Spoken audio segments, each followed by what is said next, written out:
आज तक आपके साथ मैं हूं अंजना ओम कश्यप। हम लेकर आए हैं अपनी विशेष पेशकश जिसका नाम है हद कर दी आपने। वाकई घमासान, आम आदमी पार्टी में घमासान दिल्ली से मुंबई तक मचा हुआ है।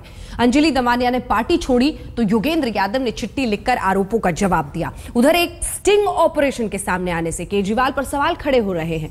3 तस्वीरें आपके सामने हैं। पूर्व विधायक राजेश गर्ग ने केजरीवाल पर स्टिंग के जरिए आरोप लगाया है कि वो जोड़ तोड़ से कांग्रेस के साथ सरकार बनाना चाहते थे। इधर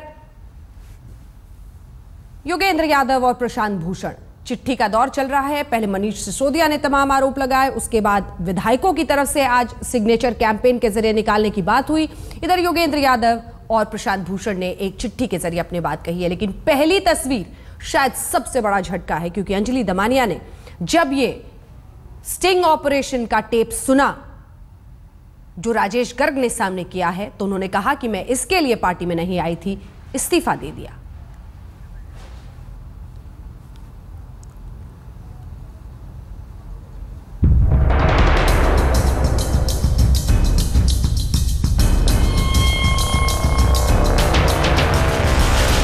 आपके अंदर ऐसा युद्ध छिड़ा है जो अब आर पार की लड़ाई में बदलता हुआ नजर आ रहा है। आपका एक धड़ा योगेंद्र यादव और प्रशांत भूषण का पार्टी से पत्ता साफ करना चाहता है, और इसके लिए बाकायदा पार्टी के बाकी सदस्यों के अलावा विधायक भी विरोध में खड़े हो गए हैं।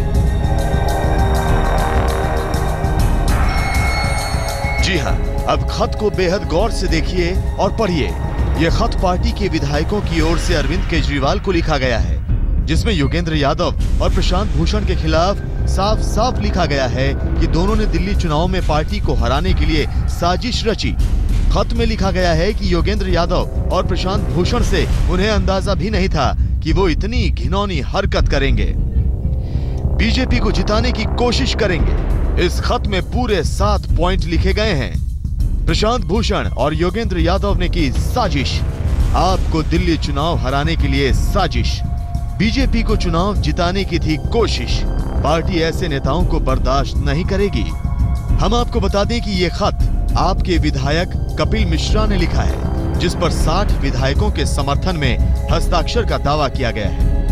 योगेंद्र यादव जी, प्रशांत भूषण जी, शांति भूषण जी, इनको नहीं, सबसे नहीं कराएंगे।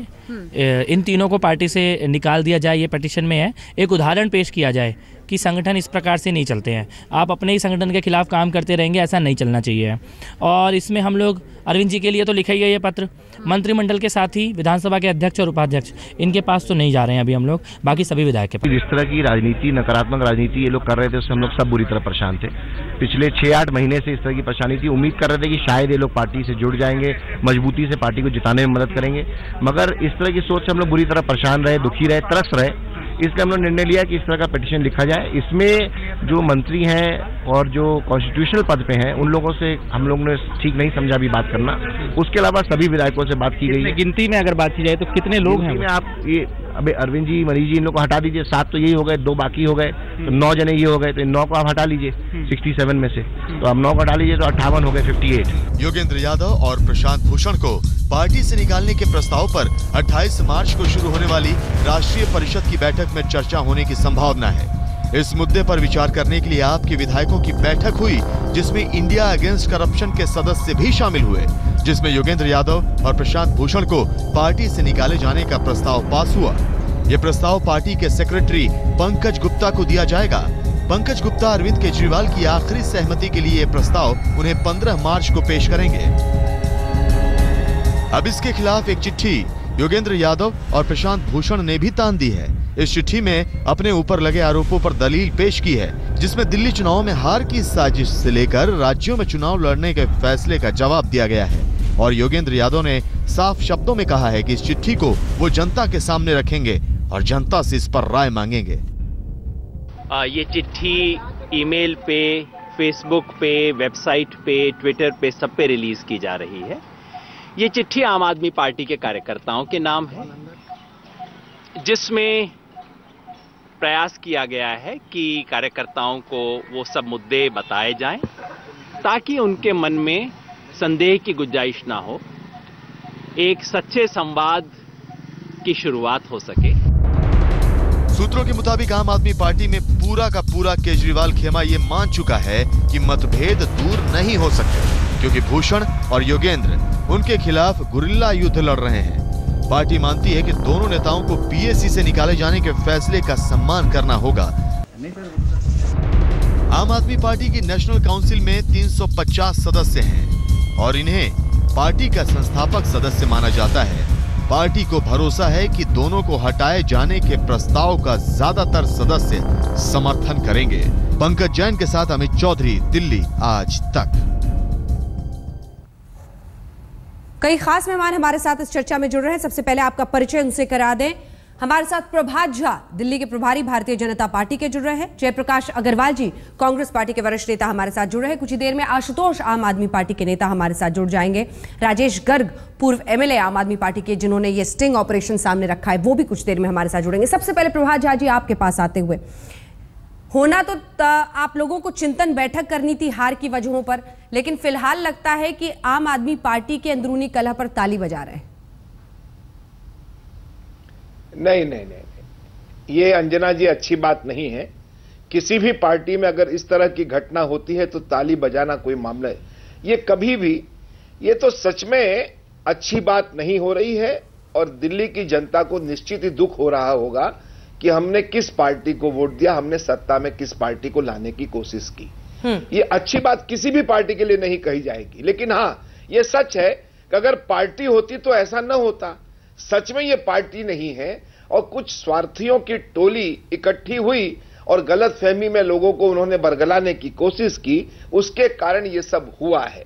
हम ये मानकर चलते हैं कि ये असंभव अवश्यम भावी है, ये कोई आश्चर्यजनक बातें नहीं हो रही हैं, ये होना स्वाभाविक है। हम सफर वाले लोग हैं, हम टोली वाले लोग हैं, ईगो का प्रॉब्लम है, तमाम सारी बातें होती हैं। और इन बातों में जब व्यक्ति आधारित दल होता है तो यही सब होता है। विचार आधारित पार्टियों में कुछ चीजों का जब विरोध होता है तो लंबा विचार का विरोध होता है, व्यक्ति का विरोध। यहां तो क्या है कि कहीं मुझे धक्का न दे दे, कहीं मुझे हटा न दे, प्रभात जी, इस बात के भय से सब एक दूसरे से ग्रस्त हैं। अभी चुनाव में विरोध को इतनी बुरी तरह से झेला है कि कार्यकर्ता तक अचानक किरण बेदी के नाम की उम्मीदवारी के बाद बिफर गया था, वो पार्टी ये बता रही है। नहीं, देखिए, हमारी पार्टी के बारे में जब आप विचार करेंगे तो हम विचार आधारित पार्टी हैं। जय पराजय से वे लोग विचलित होते हैं जो पार्टी नहीं, व्यक्तियों की टोली होती है। हम तो व्यक्तियों की टोली है नहीं, हम विचारों पर आधारित है। जय भी हो सकता है, पराजय भी हो सकता है। पराजय हमें नई सीख देता है, नई सीख से हम आगे बढ़ते हैं। इसलिए हमारी तुलना आपसे करना, ये चुनावी तुलना तो आप कर सकते हैं, लेकिन वैचारिक तुलना नहीं करना चाहिए। ये जो कुछ भी आप में हो रहा है, ये आपके लोग भी समझ रहे हैं, जनता भी समझ रही है, आप भी समझ रही है, पत्रकार जगत भी समझ रहा है। कोई नई बात नहीं हो रही है। और इसलिए मेरा जो आपने कहा कि आप ताली, हम तो अपने रास्ते को तय करते हैं, जनता के बीच में जाते हैं, जनता को बताना चाहते हैं, और ये सब जनता अब धीरे धीरे समझेगी, 5 वर्ष तक समझेगी। ठीक है, जयप्रकाश अग्रवाल जी, आपकी पार्टी कह रही है कि ये दिल्ली की जनता के साथ धोखा है। कैसे? ऐसे लोग जिनको कुछ नहीं मिला, टिकट नहीं मिला, ये नहीं मिला, वो नहीं मिला, उनके लिए अंगूर खट्टे। मुझे पता है आप वो स्टिंग ऑपरेशन पर बात करना चाहेंगे, उस पर भी आएंगे थोड़ी देर में, लेकिन मुख्य सवाल जो है उसका जवाब दे दीजिए। आप कह रहे दिल्ली की जनता के साथ धोखा है, क्यों और कैसे?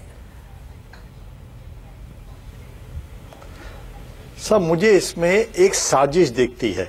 इन्होंने दिल्ली वालों से बहुत सारे वायदे करे, डिक्टेटरशिप तरीके से पार्टी चला रहे हैं, और उसमें डिक्टेटर के साथ जो रहेगा वो रह सकता है पार्टी में, अगर जो उससे सहमत नहीं होगा वो नहीं रह सकता। ये कायदा इन्होंने बना दिया। ये पार्टी नहीं है, कोई असूल इनके है नहीं, बुलबुले की तरह आए, और शायद बुलबुले की तरह जैसे पहले बहुत सारी राजनीतिक पार्टी खत्म हुई, ये भी खत्म हो जाएंगे। मुझे तो प्रभात जी के बात पे बड़ा ताज्जुब है कि वो आप पार्टी पे इतने आक्षेप लगा रहे हैं। बीजेपी में क्या हो रहा है? बीजेपी में भी वही डिक्टेटरशिप तरीका है जिसका दिल्ली के इनके कार्यकर्ताओं ने बड़ा जबरदस्त विरोध करा, और इसी कारण इन्होंने किरण बेदी को लोगों ने नकार दिया। अगर किसी स्तर पर भी देखें तो दोनों का काम करने का रवैया बिल्कुल एक सा है। हाँ। ये मोदी का नाम लेते हैं, वो केजरीवाल का नाम लेते हैं। 10 जनपद वाली पार्टी जब ये बोलती है, 10 जनपद वाली पार्टी जब ये बोलती है जयप्रकाश अग्रवाल जी, तो बात उतनी ही तकलीफ दे सुनाई देती है। अंजना जी, अंजना जी वो हमारी अध्यक्ष है और पार्टी फोरम और वर्किंग कमेटी के फैसले लागू होते हैं। मैं आपसे जानना चाहता हूँ किरण बेदी को कौन लाया? मैं ये आपसे जानना चाहता हूँ कि केजरीवाल किसके कहने से चल रहे हैं? केजरीवाल जो कह रहे हैं वो डिक्टेटर कह रहा है, सब मानो उसे और उसी लाइन पे काम करो। मुझे लगता है हम इनसे बहुत फर्क है। मैं सीधे अब आशुतोष जी का रुख करना चाहती हूँ जो हमारे साथ जुड़ गए इस बहस में। आशुतोष जी, बहुत सारी बातें आप नहीं थे उस वक्त भी कही गई हैं, उन सब का जवाब आपसे लेंगे, लेकिन उससे पहले कार्यवाही की बात आई, फिर ब्लॉग आया, ब्लॉग के बाद बयान के बाद मनीष सिसोदिया साहब ने बहुत आरोप के बाद स्टिंग के बाद जवाबी चिट्ठी, विधायकों ने सिग्नेचर कैंपेन किया। अब क्या आने वाला है? लोग कह रहे हैं आपने हद कर दी। नहीं, मुझे लगता है कि लोगों की जुबानों पे तो आप रोक नहीं लगा सकते, लेकिन एक बात मैं स्पष्ट करना चाहता हूं कि एक लोकतांत्रिक पार्टी के अंदर डिफरेंसेस होंगे, मतभेद होंगे, और उन मतभेदों की वजह से पार्टी के अंदर एक वाइब्रेंसी होती है। लेकिन अगर ये मतभेद पब्लिक में जाते हैं, मीडिया में जाते हैं, तो एक सवाल जरूर खड़ा होता है और लोगों को सवाल खड़ा करने का अधिकार भी है। मैं ये मानता हूं कि जिस तरीके से मतभेद पब्लिक में गए हैं, मीडिया के अंदर गए हैं, उसकी वजह से पार्टी की छवि को धक्का लगा है। लेकिन मैं ये भी जानता हूं कि आम आदमी पार्टी के अंदर लोकतंत्र है, लोगों को अपनी बात रखने का अधिकार है, राष्ट्रीय कार्यकारिणी में लोग खुलकर अपनी बात को रखते हैं और इसको गलत नहीं मानना चाहिए। सिर्फ एक छोटी सी गड़बड़ी हुई है, वो है कि मीडिया में बात चली गई, बस, इसके अलावा और कुछ नहीं। लेकिन मुझे लगता है आशुतोष जी, जब आप मीडिया में थे तो आप खुद ये कहते थे पार्टियों से कि आप मीडिया से इतना भागते क्यों? अगर ट्रांसपेरेंसी की, पारदर्शिता की बात करते हैं तो सबके सामने बात होनी चाहिए, छिपाने की क्या बात है? आपने अब कहा है, आप ये कह रहे हैं कि ठीक है हमारी पार्टी अलग है, ये शुरू से आप लोग कहते रहे हैं, आदर्श नींव है और उस आदर्श के साथ हम राजनीति की सफाई करेंगे। अब सवाल ये है ना आशुतोष जी कि आप ये कहते हैं कि हम सफाई करेंगे और इधर मंत्री भी बने रहे, मुख्यमंत्री भी बने रहे, पीएसी में भी रहे, कोई इसको चुनौती दे तो? आप ही ने बताया कि मनीष सिसोदिया और गोपाल राय को पीएसी से हटाने पर दोनों अड़े हुए थे। क्या आपको नहीं लगता है कि वाकई एक कॉन्फ्लिक्ट ऑफ इंटरेस्ट है? कोई व्यक्ति दो पदों पर रहने की क्या जरूरत है? उनके इस मांग में कोई दम नहीं है। नहीं, देखिए, पहली बात यह कि जो आम आदमी पार्टी का संविधान है उसमें एक व्यक्ति एक पद को लेकर कहीं कोई बात नहीं कही गई है। दूसरी बात, यह फॉर्मूला सिर्फ अरविंद केजरीवाल पर ही क्यों लागू होना चाहिए कि वो मुख्यमंत्री हैं तो राष्ट्रीय कन्वीनर नहीं रह सकते? मैं आपको बता दूं, मैं खुद दिल्ली के अंदर आम आदमी पार्टी दिल्ली यूनिट का कन्वीनर हूं, साथ ही साथ पार्टी का प्रवक्ता भी हूं और दिल्ली की जो स्टेट कमेटी की जो डिसिप्लिनरी कमेटी है उसका चेयरमैन भी हूं। प्रशांत भूषण जी नेशनल जो डिसिप्लिनरी कमेटी है उसके चेयरमैन है, साथ ही साथ पार्टी के प्रवक्ता भी हैं। योगेंद्र यादव जी जो हरियाणा के प्रभारी हैं, साथ ही साथ पीएसी के मेंबर भी हैं और उसके अलावा चीफ स्पोक्स पर्सन भी हैं। तो ये नियम सिर्फ अरविंद पर ही क्यों लागू होना चाहिए? आइए इस पर बैठक के बाद चर्चा कर लेते हैं। अगर पार्टी इस बारे में फैसला कर ले कि एक पद एक पोस्ट होना चाहिए तो किसी कोई आपत्ति नहीं होनी चाहिए, लेकिन सेलेक्टिवली सिर्फ अरविंद केजरीवाल को टारगेट किया जाए और यह कहा जाए कि एक व्यक्ति एक पद का सिद्धांत उनके ऊपर लागू होना चाहिए, मुख्यमंत्री बनने के बाद उनको राष्ट्रीय कन्वीनर के पद से छोड़ देना चाहिए, तो यह फिर सब पे लागू होगा, सिर्फ एक आदमी पर लागू नहीं होगा। और यह बात और कहना चाहता हूं कि आप देखिए, हमारी पार्टी के अंदर सिद्धांत है कि एक परिवार के दो व्यक्ति किसी पद पर काबिज नहीं हो सकते, ना चुनाव लड़ सकते हैं।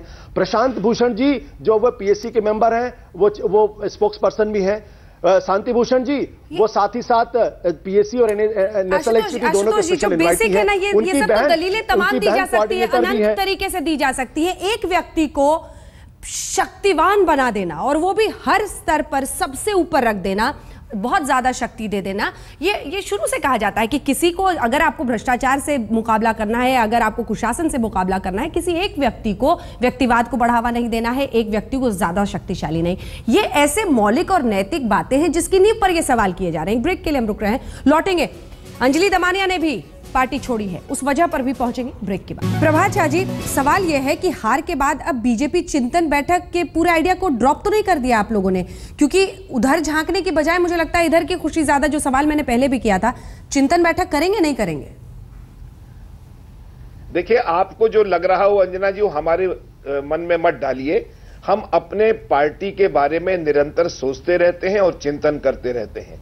हमारी पराजय क्यों हुई, हम क्यों नहीं जीत पाए, ये सारा चिंतन लगातार चल रहा है। हमारी बैठकें चलती हैं, ये सब बातें, क्योंकि हम एक संगठन है, हम किसी चार युवाओं की टोली नहीं है। ये पूरा संगठन है और आज से नहीं चल रहा है और ये हमारा कोई पहला अनुभव नहीं है। हम बहुत बार हारे हैं, बहुत बार जीते हैं। इसलिए यह बात कहना हम तो सिर्फ ये जानना चाह रहे थे कि दूसरे के आंतरिक लोकतंत्र पर जब आप उंगली उठाते हैं तो क्या अंदर झांकने को तैयार हैं? क्या ये समझने को तैयार हैं कि किरण बेदी को अचानक बाहर से लाकर रखने की वजह से शायद कार्यकर्ता से लेकर नेता सब भड़क गए थे? किसने कहा आपको कि हम किसी पर उंगली उठा रहे हैं? आप पार्टी अपनी तरह की पार्टी है, आप अपना विचार करें। हम क्यों उस पर उंगली उठाएंगे? नहीं है, आपने आप तो कह रहे हैं कि किया वो टोली है पूरी ऐसे लोगों की जो मौका पर देखिए, जब आपने अंजना जी जब आपने सवाल किया तब, जब आप खुद होकर तो हम कुछ बोल नहीं रहे हैं। आपने पूछा है तो हमने अपने मन की बात बताई ही आपको। हम हमारे ढंग से, हमारी पार्टी हमारे विचार की पार्टी है, वो चलती है। आप अपने ढंग से चलती है, हमें न कोई ताना देना है उनको। हाँ। और उनका जो कुछ भी हो रहा है वो उनकी चिंता करें। हम अपनी पार्टी के वैचारिक रूप से जितने भी आगे बढ़ने की बात होती है, हम जय पराजय से, झंझावात से कभी डरते नहीं है। हम फिर आगे बढ़ने की कोशिश करेंगे, जनता के बीच में जाएंगे, विश्वास जीतने की कोशिश अभी तो करेंगे। बहुत इंतजार करना पड़ेगा उसके लिए, 5 साल इंतजार। आशुतोष जी जल्दी से 2 लाइन में कमेंट, फिर मुझे ब्रेक के लिए जाना है। कुल मिलाकर ये बहुत सारे आरोप आज योगेंद्र यादव जी ने और प्रशांत भूषण जी की जो चिट्ठी है उसमें बहुत सारे लगाए हैं, जिसमें जोड़ तोड़ से सरकार बनाने की बात है, जिसमें मनीष सिसोदिया आप कह रहे थे पीएसी से सब रिजाइन कर दीजिए, नया गठन करना चाह रहे थे।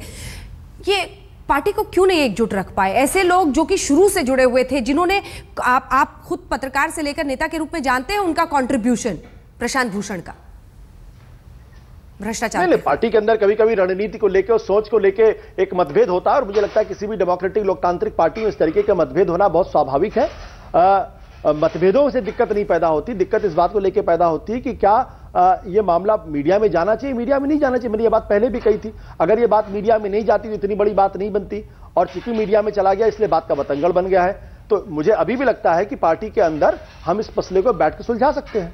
नहीं, मैं अभी भी ये नहीं समझ पा रही हूं आशुतोष जी कि दिक्कत सिर्फ मीडिया में बात आने से है, या फिर यह है कि मुद्दों को लेकर जो सवाल उठाए जा रहे हैं क्या उस पर चुप्पी साधी जा रही है? क्या कुछ उम्मीदवारों को लेकर जिस तरह की आपत्ति जाहिर की गई थी, जो राजनीति में जरा जरा समझौता करना जरूरी जैसे संगीन आरोप है, उस पर आपकी पार्टी का क्या स्टैंड है? एक ब्रेक के लिए हम रुक रहे हैं। जयप्रकाश जी आप भी हाथ उठा रहे थे, लेकिन एक ब्रेक के बाद ही लौट पाएंगे, आप देखते हैं।